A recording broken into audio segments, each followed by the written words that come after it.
Hey all, Brent here with your anime and manga news for the very busy week ending July 12th, 2009.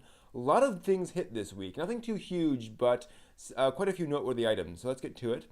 From Anime News Network, Viz has licensed the 20th Century Boys live action trilogy series of movies.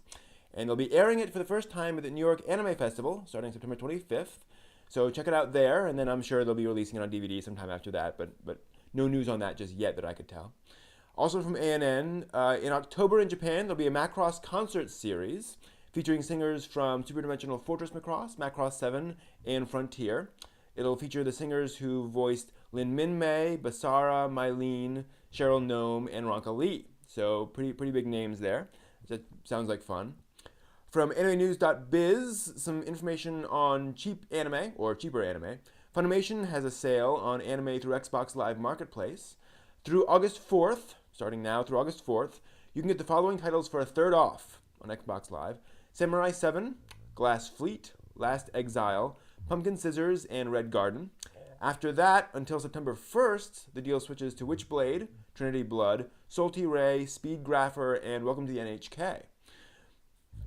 Also, from AnimeNews.biz, Amazon's got a big half-off anime sale. So check out Amazon for a bunch of different anime they have half off, just various stuff.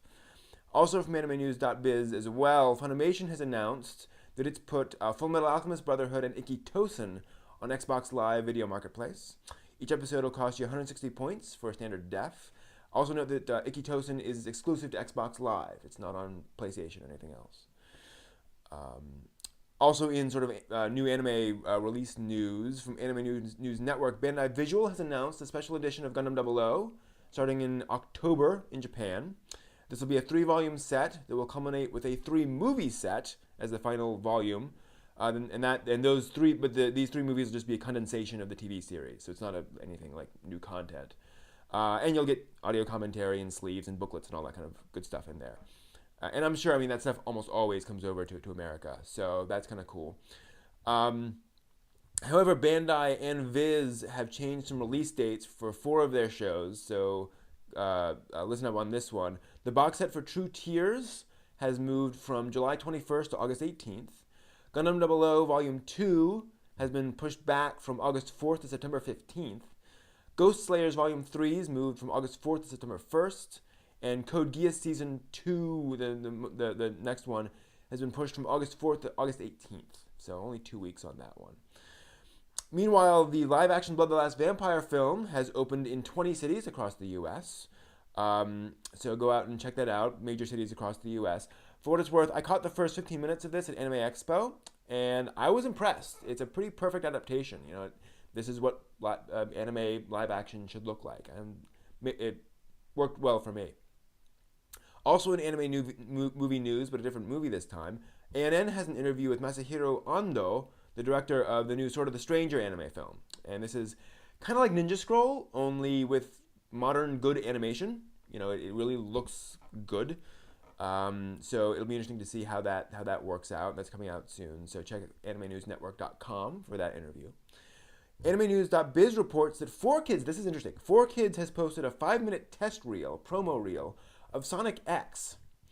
It's in the original Japanese audio with English subs, and basically 4Kids wants to gauge fan reaction, like serious fan reaction, to uncut, original Japanese stuff. 4Kids has a lot of stuff that they haven't really released uncut, so it'd be really cool to see them do that, so please head over to AnimeNews.biz and put a lot of views on this YouTube video to support some, uncut regular releases of some of this anime that 4Kids has. ANN, speaking of cut versus uncut, tells us that Crunchyroll is streaming the censored version of Charger Girl Juden-chan. And this series is basically an ecchi series of girls in tight-fitting outfits and sometimes less than tight-fitting outfits. But before anyone starts complaining about American censorship, this is some of the Japanese censorship. Basically, anytime an ecchi series is aired in Japan, it gets censored to various levels depending on who's broadcasting it. So they'll have a couple different versions depending on like the UHF broadcast and such. So this is one of those censored versions that Crunchyroll is showing. And I can tell you that you're still going to understand what's going on, even though and it's a fairly mild censorship from what I can tell. Some news for you Shana fans. There's going to be a new Shakugan no Shana S OVA coming out soon. And the producer wrote a little article for AnimeAge, which is one of the two biggest anime fan magazines in Japan. And in that, he said that this OVA is setting up stuff for a third and possibly final Shana TV series. I think a third. I'm not too up on Shana. So that would be cool. It's not confirmed whether they're going to make it or not. They're still trying to work that out. But that is hopeful. That might be coming up in the pipe works. Also from Anime Nation, Viz has announced it'll be releasing a version of Shonen Sunday in America. That's kind of like Shonen Jump, but different stuff. The neat thing is this will include the latest Rumiko Takahashi series, RIN-NE. So that'll be neat to see. Takahashi did like Inuyasha and Ranma 1/2 and stuff like that. It'll also include Inuyasha, Case Closed, Detective Conan, Kakaishi, Hayate the Combat Butler, and Yakitate Japan. Those will all be in Shonen Sunday. Always good to see another manga mag over in America. Viz has also put the anime Nana, that slice of life drama about two girls with the same name but very different personalities. It's on iTunes in the US and Canada, and you can buy it now. Go on over and check that out. But if you want to buy Naruto Shippuden, you can't. The first volume goes on sale September 29th for an MSRP of $25. That'll get you the first 4 episodes uncut with dual language audio. It will not be aired on TV. Shippuden will not go on TV at all, basically because Cartoon Network doesn't want it. It wants to make its own stuff. Oh well. Meanwhile, from Anime Nation, the Evangelion 1.0 TV broadcast, the Evangelion 1.0 movie was broadcast on TV in Japan, got a rather disappointing rating, only 12.7%. Apparently, this is significantly lower than that for other anime movies aired on TV in Japan. For reference, all Ghibli films have done better. In fact, with the exception of Earthsea, they've all gotten at least 22%, up to 47% actually. Heck, Brave Story got 14%. So 12.7 is kind of disappointing for something as big as Eva. Sort of a side comment, Sony will be offering some manga on the PSP, but only in Japan. This is sort of a pre-announcement, not too many details.